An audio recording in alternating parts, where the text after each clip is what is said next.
കോഴിക്കോട്ടെ സ്ഥിതി, മലബാറിലെ സ്ഥിതി എന്താണ് നമുക്ക് പരിശോധിക്കാം. ഇംതിയാസ്, കോഴിക്കോടിനെ സംബന്ധിച്ച് ഒരുപാട് വിഷയങ്ങൾ പ്രാദേശികമായി ഓരോയിടത്തും ഓരോ വിഷയങ്ങൾ പ്രതിഫലിച്ച ഒരു മേഖലയാണ്. പിന്നീട് സംസ്ഥാനത്തെ സർക്കാരുമായി ബന്ധപ്പെട്ട സംസ്ഥാനത്ത് പരക്കെ ചർച്ച ചെയ്ത വിഷയങ്ങളൊക്കെ ഈ തെരഞ്ഞെടുപ്പിൽ എല്ലാ മുന്നണികളും ജനപക്ഷത്തേക്ക് വെച്ചിരുന്നു. അപ്പോൾ LDFിൻ്റെയും UDFിൻ്റെയും NDAയുടെയൊക്കെ തന്നെ പ്രചരണ വിഷയങ്ങൾ എന്തൊക്കെയായിരുന്നു, അവസാനത്തെ പ്രതീക്ഷകൾ, ഒപ്പം ഈ തീരദേശ മേഖലകളാൽ ഒക്കെ തന്നെ ഉൾപ്പെടുന്ന മലയോര മേഖലയൊക്കെ ഉണ്ട് മലബാറിൽ. അപ്പോൾ കോഴിക്കോടെയൊക്കെ പ്രധാനപ്പെട്ട വിഷയങ്ങൾ എന്തായിരുന്നു മുന്നണികൾ, ഒപ്പം ഏറ്റവും അവസാന ഘട്ടത്തിലേക്ക് ഇനി അധിക സമയമില്ല, ഈ രാത്രി മാത്രമേ ഉള്ളൂ, എങ്ങനെയായിരുന്നു പ്രചരണങ്ങൾ? പ്രജീഷ് സൂചിപ്പിച്ചതുപോലെ തന്നെ മണിക്കൂറുകൾ മാത്രമാണ് ഇനി പോളിംഗ് ബൂത്തിലേക്ക് ജനങ്ങൾക്ക് എത്താനുള്ള സമയം എന്ന് പറയുന്നത്. കോഴിക്കോട്ടേക്ക് വരുമ്പോൾ, കോഴിക്കോട് കോർപ്പറേഷനിലേക്ക് വരുമ്പോൾ 3 മുന്നണികളും തികഞ്ഞ ആത്മവിശ്വാസത്തോടെ പ്രതീക്ഷയോടുകൂടി ഈ തിരഞ്ഞെടുപ്പിനെ നേരിടുന്നു എന്ന് വേണം പറയാൻ. കഴിഞ്ഞ 4.5 പതിറ്റാണ്ടായി LDF ആണ് കോഴിക്കോട് കോർപ്പറേഷൻ ഭരിക്കുന്നത്. എന്നാൽ LDFിൽ നിന്ന് അട്ടിമറി വിജയത്തിലൂടെ കോഴിക്കോട് കോർപ്പറേഷൻ തിരിച്ചു പിടിക്കാനാകും എന്നൊരു ആത്മവിശ്വാസമാണ് UDFും NDAയും ഒക്കെ വെച്ചു പുലർത്തുന്നത്. എന്നാൽ അത് കുറച്ചധികം UDF അതിനുവേണ്ടി ഇത്തവണ പാടുപെട്ടിട്ടുണ്ട് എന്ന് നമുക്ക് നിസ്സംശയം പറയാം. കഴിഞ്ഞ തവണ 18 സീറ്റിൽ UDFിനെ ഒതുക്കിയതാണ് LDF.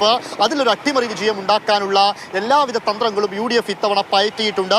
എന്നാൽ ഇത് ഇടതുകോട്ടയാണ്, ഇവിടെ ഒരിക്കലും മാറില്ല എന്ന ആത്മവിശ്വാസത്തോടു കൂടിയാണ് LDF ഇത്തവണയും തെരഞ്ഞെടുപ്പിനെ അഭിമുഖീകരിക്കുന്നത് എന്നുള്ളതാണ് കാര്യം. സംസ്ഥാനത്തൊട്ടാകെ ചർച്ചയായ രാഹുൽ മാങ്കൂട്ടം വിഷയം, അതുപോലെ തന്നെ ശബരിമലയിലെ സ്വർണ്ണപ്പാളി വിഷയം, ADM നവീൻ ബാബുവിൻ്റെ ആത്മഹത്യ തുടങ്ങി നിരവധി വിഷയങ്ങൾ ഇത്തവണ കോഴിക്കോട്ടും ആ രീതിയിൽ തന്നെ UDF വലിയ ചർച്ചയാക്കിയിട്ടുണ്ട് എന്നുള്ളത് നമുക്ക് നിസ്സംശയം പറയാവുന്ന കാര്യമാണ്. അതോടൊപ്പം കഴിഞ്ഞ 4.5 പതിറ്റാണ്ട് കോഴിക്കോട് ഭരിച്ച LDF എന്തു വികസനമാണ് ഇവിടെ നടത്തിയത്? തികഞ്ഞ കൃത്യമായ വികസനമില്ലായ്മയും UDF ഇവിടെ പ്രചാരണ വിഷയമാക്കിയിട്ടുണ്ട് എന്നുള്ളതാണ് കാര്യം. എന്നാൽ UDFിന് തുടക്കത്തിൽ പാളിയ VM വിനു, അതായത് VM വിനുവിനെ സ്ഥാനാർത്ഥിയാക്കി ഇറക്കി കൊട്ടിഘോഷിച്ച് മേയർ സ്ഥാനാർത്ഥി എന്നൊക്കെ പറഞ്ഞ് അത് ആദ്യഘട്ടത്തിൽ UDFിന് ഒരു ഡാമേജ് ഇവിടെ ഉണ്ടാക്കിയെങ്കിലും പിന്നീട് VM വിനുവിനെ തന്നെ പ്രചാരണ രംഗത്തേക്ക് ഇറക്കിക്കൊണ്ട് ആയിരുന്നു അഡ്വക്കേറ്റ് PM നിയാസിനെ അടക്കം രംഗത്തിറക്കി മേയർ സ്ഥാനാർത്ഥി എന്നൊക്കെ പറഞ്ഞ് ആ ഒരു പ്രശ്നത്തെ, അങ്ങനെയും VM വിനു എന്ന പ്രശ്നത്തെ ഇങ്ങനെയുള്ള ചില കാര്യങ്ങളൊക്കെ മുന്നോട്ട് വെച്ചിട്ട്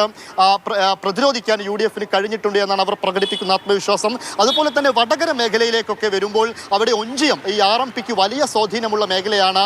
RMPയുടെ സ്വാധീനത്തെ പൊളിക്കുക എന്ന നീക്കവുമായിട്ടാണ് LDF മുന്നോട്ട് പോകുന്നത്. എന്നാൽ ഷാഫി പറമ്പിൽ MP കോഴിക്കോട് ജില്ലയുടെ തിരഞ്ഞെടുപ്പ് ചുമതലയടക്കം ഉണ്ടായിരുന്ന ആളാണ്.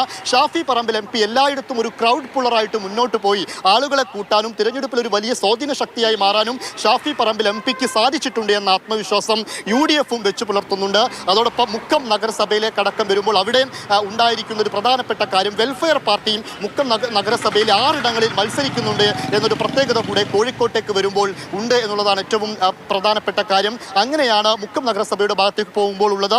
മറ്റൊന്ന് താമരശ്ശേരി മേഖല, താമരശ്ശേരി, കൊടുവള്ളി തുടങ്ങിയ ആ മേഖലകളിലേക്കൊക്കെ പോകുമ്പോൾ ഫ്രഷ് കട്ട് വലിയ ചർച്ചയായ ഒരു പ്രധാനപ്പെട്ട വിഷയമാണ്.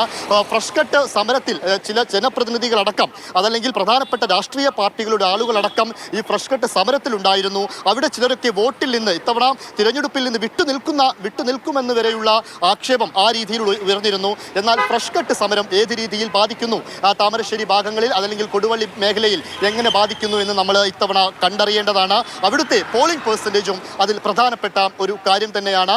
എന്തായാലും എല്ലാ വിഷയങ്ങളും, സംസ്ഥാന തലത്തിൽ ചർച്ച ചെയ്യപ്പെട്ട വിഷയങ്ങൾ, പ്രാദേശിക തലത്തിൽ ചർച്ച ചെയ്യപ്പെട്ട വിഷയങ്ങൾ, ഇതെല്ലാം മുന്നോട്ട് വെച്ചുകൊണ്ടാണ് UDF ഈ തിരഞ്ഞെടുപ്പിനെ നേരിടുന്നത്. അതോടൊപ്പം ഇത് ഇടതുകോട്ടയാണ്, 4.5 പതിറ്റാണ്ടായി ഞങ്ങളാണ് ഭരിക്കുന്നത് എന്ന ആത്മവിശ്വാസം LDFും പ്രകടിപ്പിക്കുന്നുണ്ട്.